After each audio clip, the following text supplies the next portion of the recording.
درود شریف پڑھ لیجیے۔ اللہم صلی علی محمد وعلی آل محمد کما صلیت علی ابراہیم وعلی آل ابراہیم انک حمید مجید۔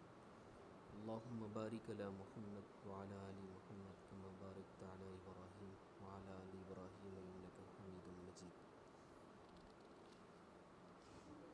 اعوذ باللہ من الشیطان الرجیم، بسم اللہ الرحمن الرحیم۔ أولئك الذين اشتروا الضلالة بالهدى فما ربحت تجارتهم وما كانوا مهتدين مثلهم كمثل الذي استوقد نارا فلما أضاءت ما حوله ذهب الله بنورهم وتركهم في ظلمات لا يبصرون صم بكم عمي فهم لا يرجعون أو كصيب من السماء فيه ظلمات ورعد وبرق يجعلون أصابعهم في آذانهم من الصواعق حذر الموت والله محيط بالكافرين۔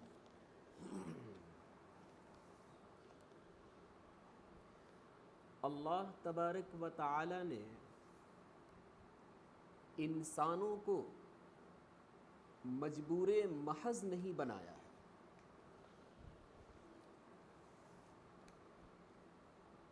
جس طریقے پر جمادات ہوتے ہیں، پتھر وغیرہ ہوتے ہیں، تو ان پتھروں کو آپ جہاں ڈال دیجئے گا وہیں پڑے رہیں گے، جب تک آپ انہیں حرکت نہیں دیجئے گا اس وقت تک وہ حرکت میں نہیں آ سکتے۔ تو اللہ تعالیٰ نے انسانوں کو مجبور محض یعنی جمادات کی طرح، مثلا پتھر کی طرح نہیں بنایا، بلکہ اللہ تبارک و تعالی نے انسانوں کے اندر ایک اختیار نام کی صفت دی ہے، کوشش نام کی صفت دی ہے۔ یہ بندہ اپنے اختیار سے جو کام چاہتا ہے کر ڈالتا ہے اور جو کام نہیں چاہتا ہے اسے نہیں کرتا ہے۔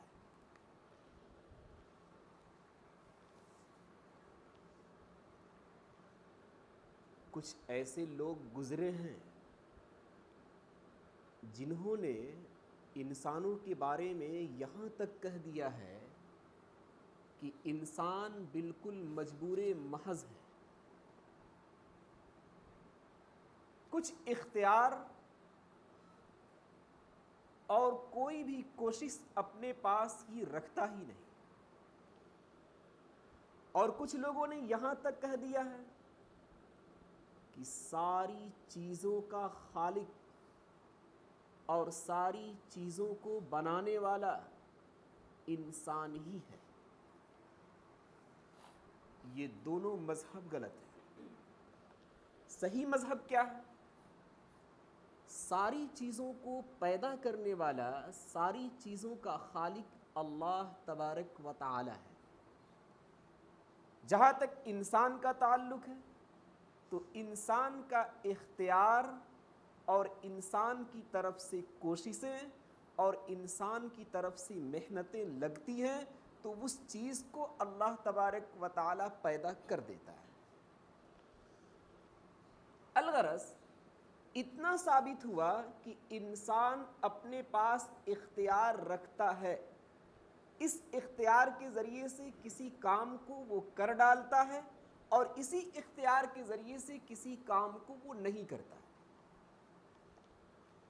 اس کی ایک مثال لیجیے،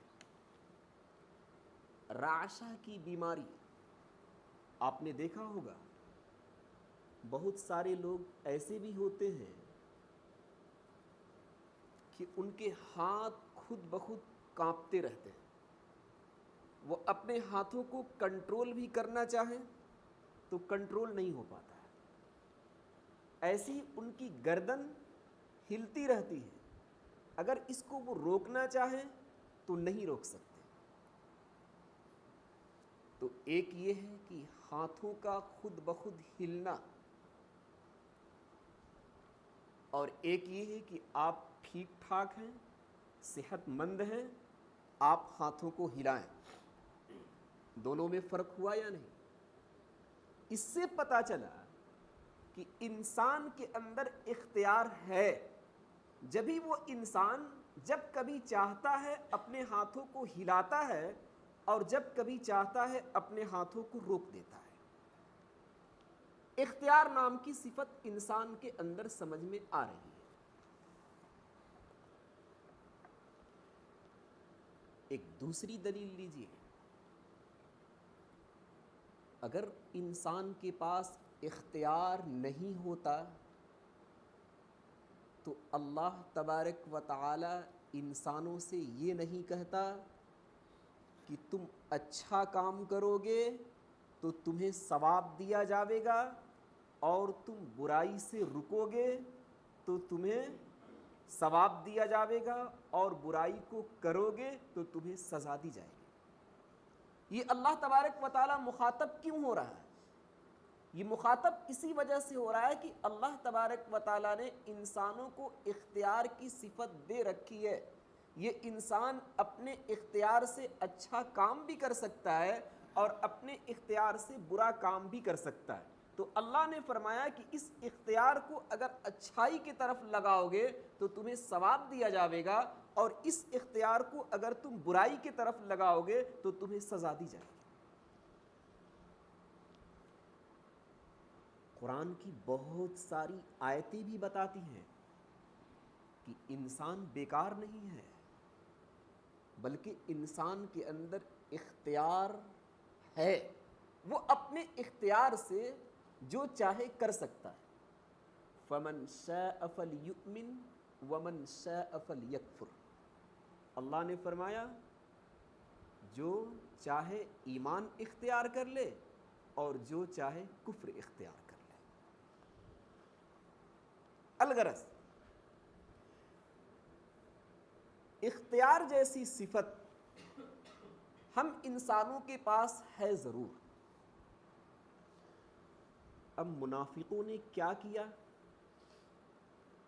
اسی اختیار کے ذریعے سے، اسی صفت کے ذریعے سے اور اپنی کوشش سے اللہ نے فرمایا کہ ہدایت کو دے دیا اور اس کے بدلے میں گمراہی کو خرید لیا۔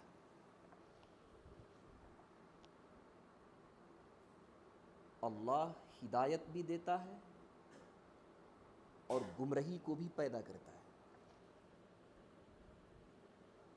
انسان اگر ہدایت کو اپناتا ہے تو وہ اپنے اختیار سے اپنائے گا، اور انسان اگر گمراہی کو اپناتا ہے تو وہ اپنے اختیار سے اپنائے گا۔ اسی اختیار کا استعمال اگر صحیح طریقے پر ہوا تب تو انسان ثواب کا حقدار ہو سکتا ہے، اور اگر اس اختیار کا استعمال صحیح طریقے پر نہیں ہوا تو پھر انسان ثواب کا حقدار نہیں ہو سکتا۔ منافقوں کے بارے میں اللہ تبارک و تعالیٰ نے فرمایا کہ ان کے پاس اختیار تھا، ان کو چاہیے تھا کہ اپنے اختیار کو ہدایت کی طلب میں لگاتے، لیکن ہدایت کی طلب میں نہ لگا کر انہوں نے گمراہی کو لے لیا اور ہدایت کو ٹھکرا دیا۔ اولئک الذین اشتروا الضلالۃ بالہدی، یہ منافقین ایسے لوگ ہیں جنہوں نے گمراہی کو خرید لیا ہدایت کے بدلے میں۔ یہ سودا کرنا کہ ہدایت کو ہم دے دیں اور اس کے بدلے میں گمراہی کو لے لیں، کتنا گھاٹے کا سودا ہے، ہر شخص جانتا ہے۔ ہدایت اتنی بڑی چیز اور گمراہی اتنا گھٹیا کہ ان منافقوں نے بڑی چیز کو دے کر گھٹیا چیز کو خریدا ہے۔ اللہ نے فرمایا فَمَا رَبِحَتْ تِجَارَتُهُمْ، انہوں نے جو یہ تجارت کی ہے کہ ہدایت کو دے دیا اور گمراہی کو خرید لیا، یہ ان کی تجارت نفع بخش نہیں ہوئی۔ نفع بخش تو یہ ہوتی کہ گمراہی کو چھوڑ دیتے اور ہدایت کو اپنا لیتے۔ وَمَا كَانُوا مُهْتَدِينَ،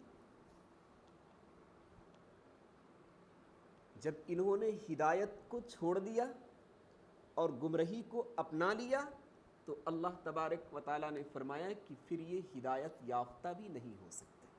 اگر ہدایت کو خریدے ہوتے اور گمراہی کو ٹھکرا دیے ہوتے تب تو یہ ہدایت یافتہ ہوتے، لیکن ان لوگوں نے الٹے کام کیا کہ ہدایت کو دے دیا اور گمراہی کو لے لیا، تو اللہ نے فرمایا کہ یہ ہدایت یافتہ قوم نہیں ہے۔ الغرض یہاں یہ بات سمجھنے کی یہ ہے کہ انسان اگر اچھائی کی طرف جاتا ہے تو وہ اپنے اختیار سے جائے گا، انسان مجبور محض نہیں ہے۔ ایسا نہیں ہے کہ وہ خود بخود جا رہا ہے، بلکہ اپنے اختیار سے وہ شخص اچھائی کی طرف جا رہا ہے۔ ایسی ہی انسان اگر برائی کی طرف جاتا ہے تو یہاں پر بھی انسان کے پاس اختیار ہے، اس اختیار کے ذریعے سے وہ برائی کی طرف جا رہا ہے۔ اب اللہ تبارک و تعالیٰ نے فرمایا کہ اسی اختیار کو اگر صحیح طریقے پر تم استعمال کرو گے تب تو تم جنت کے حقدار ہو سکتے ہو، اور اگر اس اختیار کو صحیح طریقے پر استعمال نہیں کرو گے تو پھر تم جہنم کے حقدار ہو جاؤ گے۔ شرح العقائد النصفیہ کے اندر یہ بات لکھی ہوئی ہے کہ کسی بھی کام کے لیے انسان جب اپنی کوششیں لگاتا ہے، اپنے اختیار کو لگاتا ہے، اپنی محنت کو لگاتا ہے، تو پھر اللہ تبارک و تعالیٰ اس کام کو پیدا کر دیتے ہیں۔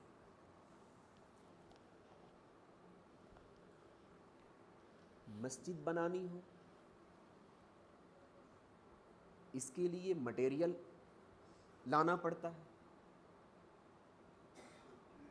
اینٹ ہو گئی، سیمنٹ ہوا، پتھر وغیرہ بھی اگر لگانے ہوں تو وہ لانے پڑتے ہیں، مستری کو لگانا پڑتا ہے۔ یہ سارا مٹیریل اکٹھا کرنا، پھر مستری کو لا کر کھڑا کرنا، یہ ہے ہمارا اختیار۔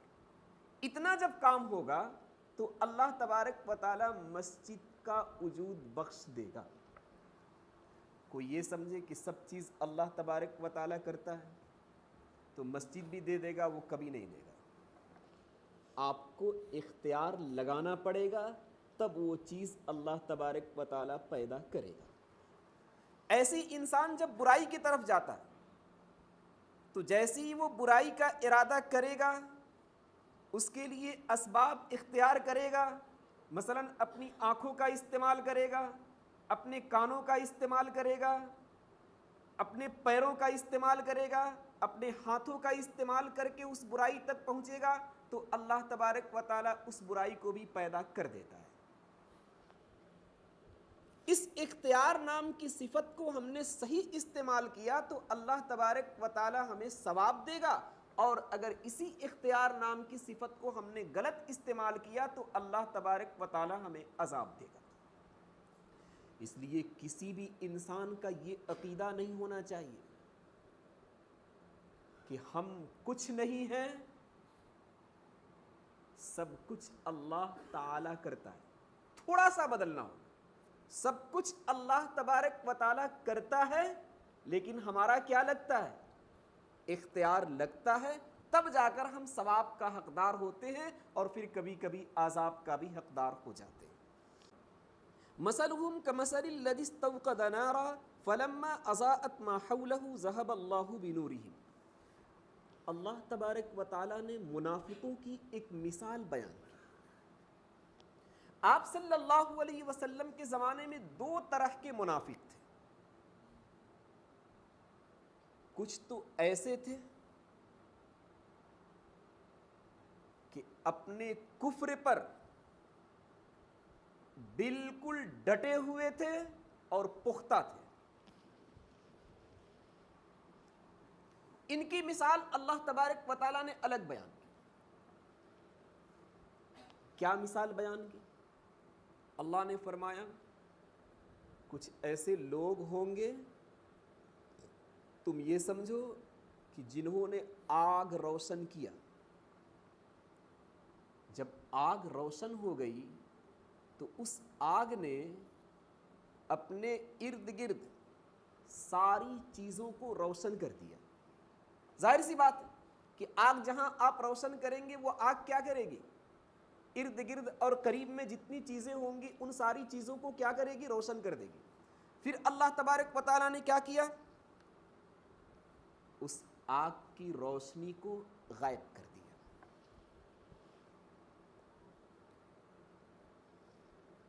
یہی ہے منافقوں کی مثال.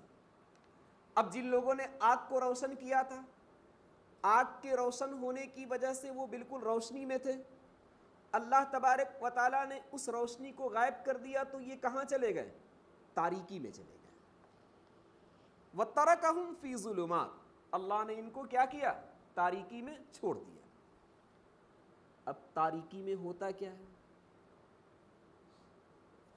آپ کو کوئی چیز نظر بھی نہیں آوے گی کہ ہم بول سکیں کہ فلاں چیز آ رہی ہے. اس تاریکی میں جا کر وہ بالکل بے زبان اور گونگے ہو گئے. جب وہ انسان بولے گا بھی نہیں تو دوسرا انسان سنے گا بھی نہیں. تو اس تاریکی میں جا کر وہ لوگ کیا ہو گئے؟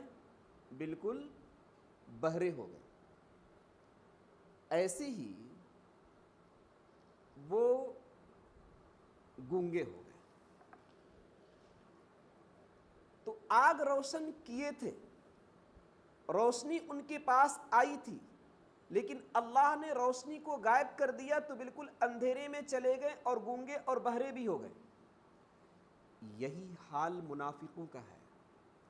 ایمان کی روشنی آئی تھی لیکن ان لوگوں نے اس روشنی سے فائدہ نہیں اٹھایا، جس کی وجہ سے وہ سارے کے سارے گمراہی کے اندھیرے میں چلے گئے. اب اللہ تبارک و تعالیٰ نے ان کے بارے میں فرمایا سم بکم عمی فہم لا یرجعون، کہ وہ بہرے ہیں، گونگے ہیں، اندھے ہیں، وہ اب ہدایت کی طرف نہیں لوٹ سکتے.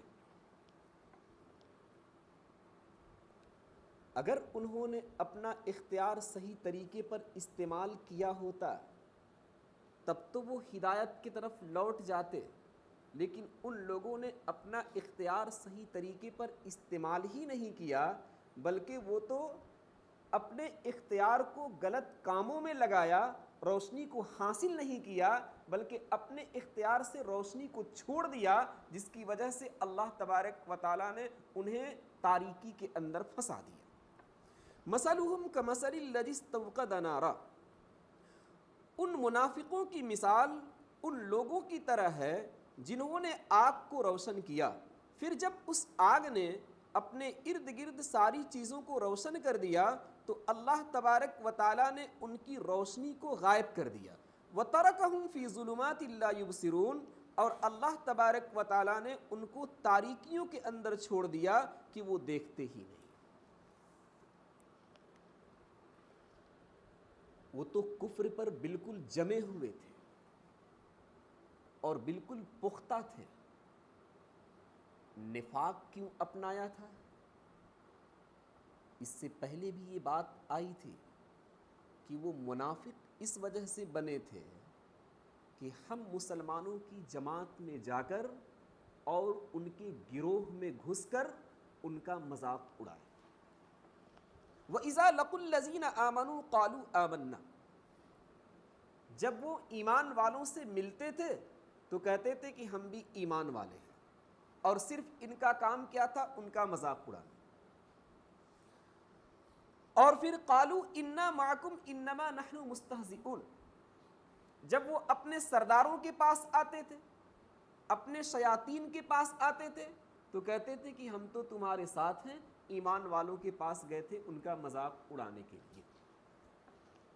تو یہ کفر پر بالکل جمے ہوئے تھے اور ایمان والوں کے پاس ہی جاتے تھے ظاہری ایمان لے کر، صرف ان کا مذاق اڑانے کے لیے. تو اللہ تبارک و تعالیٰ نے فرمایا کہ ان کے سامنے تو ایمان کی روشنی موجود تھی صحابہ کی شکل میں اور نبی کی شکل میں، لیکن ان منافقوں نے اس روشنی سے فائدہ نہیں حاصل کیا، جس کی وجہ سے اللہ تبارک و تعالیٰ نے ان کو گمراہی کے اندھیرے میں ڈال دیا. سم بکم عمی فہم لا یرجعون، بہرے ہیں، گونگے ہیں، اندھے ہیں، بس یہ لوٹ نہیں سکتے۔ او کصیب من السماء فیہ ظلمات ورعد وبرق یجعلون اصابعهم فی آذانهم من الصواعق حذر الموت واللہ محیط بالکافرین۔ دوسرے قسم کی مثال، کچھ منافقین ایسے تھے جو تردد کے شکار تھے، اسلام کی حقانیت کو دیکھتے تھے اور اسلام کی سچائی کو دیکھتے تھے تو ان کا دل چاہتا تھا کہ ہم ایمان کی طرف چلے جائیں، لیکن جب وہ اپنی خواہشات کو دیکھتے تھے تب وہ کہتے تھے کہ نہیں، ہم ایمان کی طرف نہیں جائیں گے بلکہ اسی کفر میں ہی رہیں گے تاکہ بہت سارے فوائد ہمیں حاصل ہوتے ہیں۔ ایمان لانے کے بعد بہت ساری بندشیں لگ جاتی ہیں۔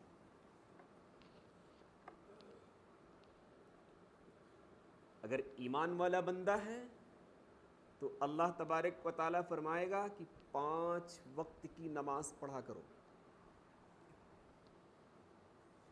ایسا نہ ہو کہ صبح سونے میں چلا جائے، ظہر بازار میں چلا جائے، عصر کارخانے میں چلا جائے، مغرب ناشتے میں چلا جائے اور عشاء کھانے میں چلا جائے۔ صبح کی نماز پڑھو، ظہر کی نماز پڑھو، عصر کی نماز پڑھو، مغرب کی نماز پڑھو، عشاء کی نماز پڑھو۔ یہ پابندیاں عائد ہو رہی ہیں، یہ سب کام کرنا پڑے گا۔ اللہ تبارک و تعالیٰ نے فرمایا کہ مومن ہو روزہ رکھو، اگر روزہ نہیں رکھو گے تو نقصان تمہارا ہوگا، اور اگر روزہ رکھو گے تو لعلکم تتقون، تم تقوی والے بن جاؤ گے، اور تقوی والوں کے لیے ہی اللہ تبارک و تعالیٰ نے جنت کا وعدہ کر رکھا ہے، دوسرے لوگوں کے لیے نہیں۔ اللہ نے فرمایا کہ تم مومن ہو، تمہارے پاس مال ہے تو زکوٰۃ ادا کرو۔ کیوں؟ یہ زکوٰۃ کا حصہ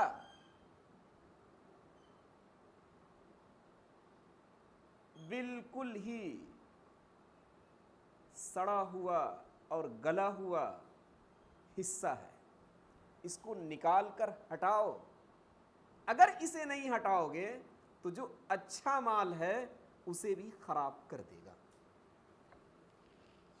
اللہ نے فرمایا کہ تم مومن ہو، تمہارے پاس پیسے ہیں تو تم حج کو جاؤ، اگر پیسے رہنے کے باوجود بھی تو نے حج نہیں کیا تو تمہاری گارنٹی نہیں لی جا سکتی ہے کہ موت یہودیت پر واقع ہوئی ہے یا نصرانیت پر واقع ہوئی ہے۔ تو ایمان لانے کے بعد یہ ساری چیزیں آ رہی ہیں کہ نماز بھی پڑھنا ہے، روزے بھی رکھنے ہیں، مال ہو تو زکوٰۃ بھی دینی ہے، حج بھی کرنا ہے۔ اس کے علاوہ بہت سارے احکام ہیں۔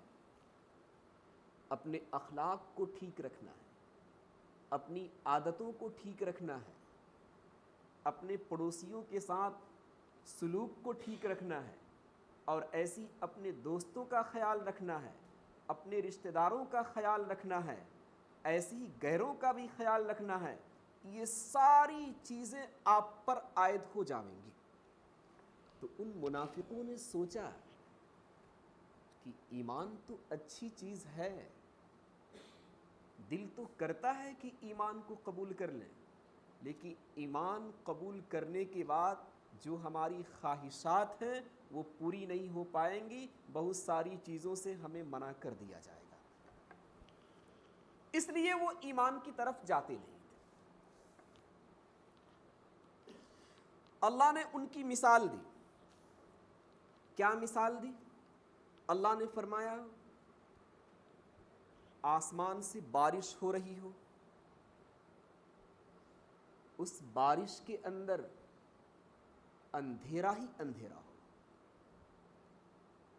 بجلی بھی چمک رہی ہو اور کڑک بھی رہی ہو، اتنی زور کڑکتی ہو کہ لوگ اپنے کانوں میں اپنی انگلیاں کو ڈالتے پھرتے ہیں کہ کہیں ایسا نہ ہو کہ اس کڑک کی وجہ سے ہم موت کا شکار ہو جائیں۔ اور وہ بجلی اتنی تیز ہے اس اندھیرے کے اندر کہ لگتا ہے کہ آنکھوں کو اچک کر لے کر چلی جائے گی۔ بجلی کے سامنے جب آپ نظر ڈالیں گے تو آپ کی آنکھیں بند ہونے لگتی ہیں۔ وہ ہوتا کیا ہے؟ جب بجلی چمکتی ہے تو لوگ اس کی روشنی میں چلنا شروع کر دیتے ہیں۔ پھر جب بجلی کا چمکنا بند ہو جاتا ہے تو پورے طریقے پر بارش کے موسم میں اندھیرا ہی ہو جاتا ہے، لوگ وہیں رک جاتے ہیں۔ اللہ نے فرمایا کہ دوسری قسم کے منافقین کا یہی حال ہے۔